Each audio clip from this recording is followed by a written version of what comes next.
Државното здравство ги губи најдобрите. После сите скандали поврзани со онкологија, клиниката останува и без еден од најдобрите доктори во оваа установа.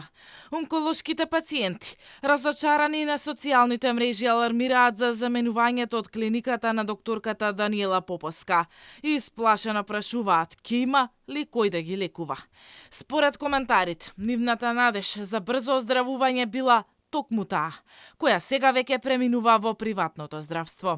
Директорката на онкологија Виолета Клисаровска информира дека сите нејзини пациенти од одделот за третман на малигни тумори на дојка ги превземал друг специјалист, но за одливот на лекари и таа е загрижена. Недостатокот на кадар е голем проблем воопшто со целиот здравствен кадар, не само со доктори.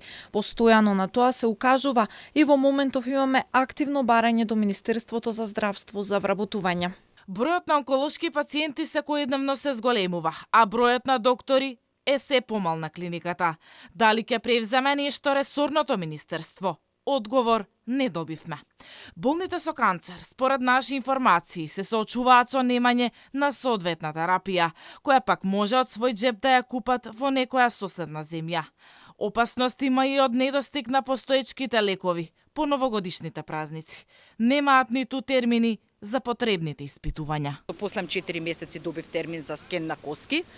Имам сознание за пријателка која што чека читање на веќе направено снимање на гради 3 недели за да го прочитаат резултатот за бели дробови и абдомен, што ја комплицира низината состојба која што е веќе лоша. Таа во четврток треба да прими терапија, а резултатите се уште не готови. Постојано е проблемот со термините на уѓање, со долгите чекања, за пет скен се чека 5 месеци, па дури и доколку ви пишат дека е итно, сепак ќе останете да чекате некои 3 до 4 недели, некој да има време да ги прочита тие резултати. Инаку, според информациите од Македонското лекарско друштво, за една деценија Македонија загубила околу 2000 лекари.